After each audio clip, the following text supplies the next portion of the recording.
The wet look. It's that fresh face, dewy makeup with glistening hair we see in magazines. I've not seen many people try this look, especially on brown skin.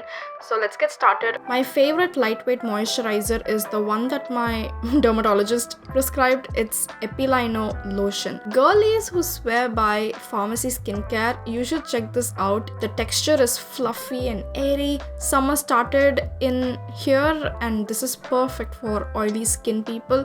And if you have either fungal acne or seborrheic dermatitis, we already have very less options. I cannot recommend this more. And if you have oily skin, let me tell you, it's not the kind of moisturizer that will just sit on the skin like Vaseline. It melts and absorbs right away, and I swear by this moisturizer even though I have dry skin. I use it as a primer, moisturizer, and obviously as a night cream. It does have that typical medicine smell, but I got used to it. I applied the moisturizer with a brush from BH Cosmetics just to feel like an artist.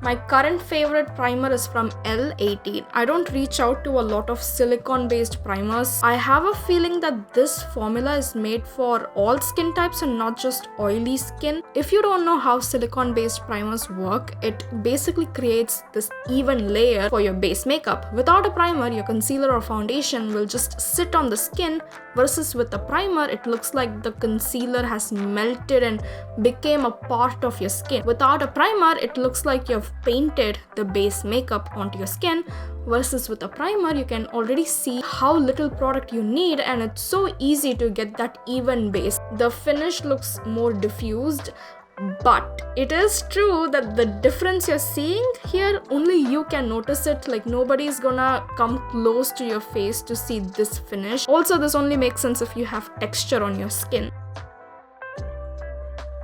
My favorite concealers at the moment are the PAC Takeover Concealer in Twisted Toffee, and I'm mixing it with a dry skin friendly concealer from NYX Cosmetics. The Bear With Me Serum Concealer has a dewy finish and the shade Tan is very light for my skin tone. PAC is neither dewy nor matte. It has that quote-unquote natural finish we look for, in the spring season. It's not too dewy, it's not too matte, something fresh and natural, and that's PAC Concealer. Twisted Toffee is a darker shade match and it has this nice muted orange undertone. These are my two favorite makeup products at the moment and they're very much in stock right now. Another product I've been loving in the affordable side is the Insight Contour and Highlight Duo Stick in 02 Coffee. Contouring is my favorite part in a makeup look. I love a good catfishing makeup and I absolutely consider contour as my weapon of choice. Insight Contour is pigmented, blends quickly, unlike the K-Beauty contour stick where you have to blend the pigment right away, like right after application. With Insight Cosmetics, you can take your sweet time to blend. It does remind me a lot of Blue Heaven contour stick, another contour stick I really like from the affordable section. Next concealer is a dewy concealer, and when it comes to dewy makeup in humid, sweaty weather, the sooner you set the base with a powder, the less it will crease. I used to have this habit of setting my base at the end of my makeup routine. Do you see those fine lines under my eyes? Obviously, it gave me terrible creasing. So I saw this hack on YouTube and I've been following this ever since the start of 2024. Just a sheer layer of powder after applying any dewy concealers. I like loose powders and this is the OG Maybelline Fit Me Loose Powder, and I set the concealer with a fluffy eyeshadow brush from BH Cosmetics. This hack actually makes a lot of sense because why do you not want to set a dewy base as soon as you apply it? That too with a very small brush. You best believe the layer is gonna be very sheer. As someone who absolutely used to hate powders, I'm telling you, it's the Epilyno moisturizer that saved my dry skin. These were my inspiration for today's look. So I wanted something glam, the kind of makeup you see in a magazine and you wonder how they even created it. Looks very simple yet kind of complex.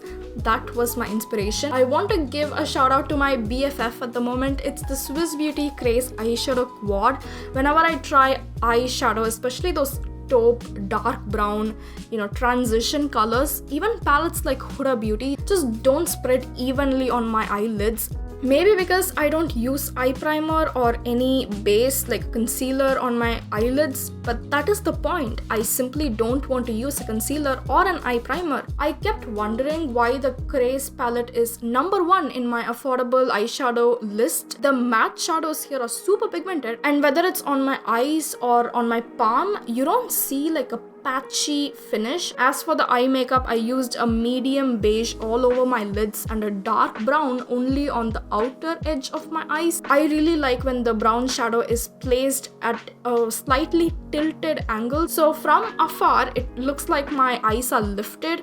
With a clean fluffy brush, I blend the edges. When you're done placing your transition color, always go back to a fluffy clean eyeshadow brush to diffuse out the edges. My For You page used to be filled with dainty glitters, Korean glitters. These days, I've been seeing a lot of foils and metallics trending on Pinterest and Instagram, so I caved in and I bought Swiss Beauty Loose Foil Pigment Eyeshadow in number 11. It looks like a charcoal gray silver foil, but then when you swatch it, it shifts to silver, grey and champagne gold. Very interesting finish. I don't own anything remotely similar to this finish and this color palette. Because of the grey silver undertone, it looks wet and dewy on the eyes. If you were to apply it like scattered shimmers, that is when you dab the shimmers instead of applying it in one single coat, this is the finish you get.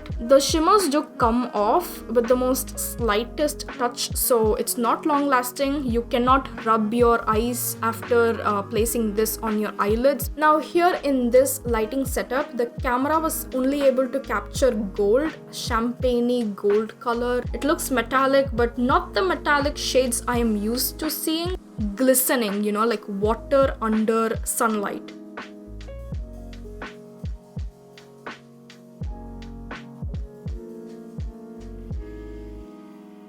I drew a simple eyeliner using a black eyeshadow from the CRAZE palette, and for the lashes I applied my regular Maybelline Falsies Lash Lift Mascara. For the blush, I did not know what color would look good for this type of makeup, so I just went with the blush in Swiss Beauty CRAZE palette. Underneath the 4 eyeshadows, you also get an additional powder blush. This variant, Mysterious Night, and you get shimmery pearlescent peach colored blush. I also own another variant called Rose Party, and with that you get a matte pink blush. For the under eyes, I used an eyebrow pencil to line the lower lash line. I did not want a lot of shine on my cheeks, so I mattified the blush using my loose powder. This makeup feels like I went for a full coverage, like color corrector, foundation, bronzer, like I pulled the whole 9 yards, but no, it felt nothing on my skin. I can move my face, my skin doesn't feel sticky or tacky.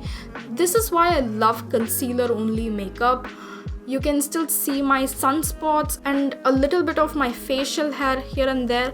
This is the new Mars Cosmetics Edge of Desire lip liner in Cinnamon Roll. As you can see, I did moisturize my lips before trying out this lip liner. I got 3 colors: brown mocha, spiced cranberry and cinnamon roll.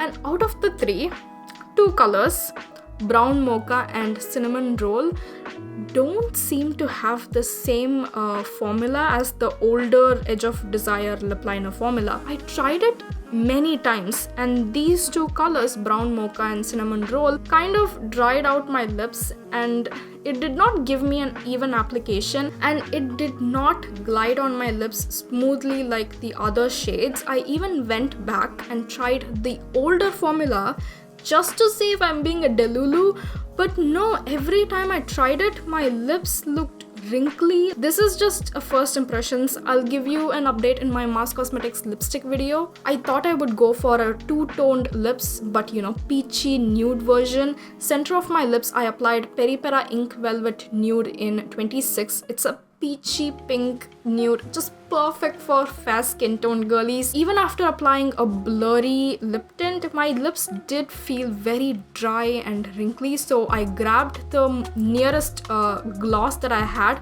𝘍𝘈𝘊𝘌 Peptide Glaze Lip Balm in Caramel Souffle. It's again a very peachy, nude, glowy tinted lip balm. You do have to get the entire combo just to like see what this formula looks and feels like. So this is how I got the glistening wet hair look. First things first, dampen your hair, spray water and make it look semi-dry, or in my case damp. I went for like fully damp hair.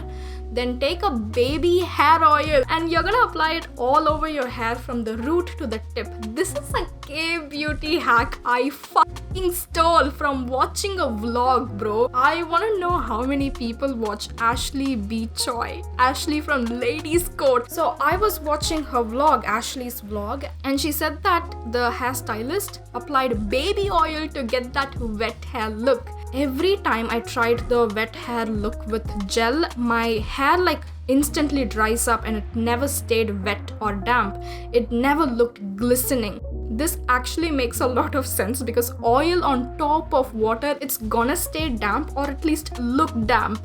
So yeah, something good came from fangirling. I clipped the sides of my hair with a regular clip and took some of the baby hair to frame my face, and this is the finished look. Do you like it? It's so different from our regular schmegular, no makeup look that we do in this channel. Tell me how your spring summer season is going. What are you up to these days? Did you like the wet look and will you try this out? Let's chat in the comments down below. If you like this video, give me a like and subscribe. I'll see you later. Bye guys.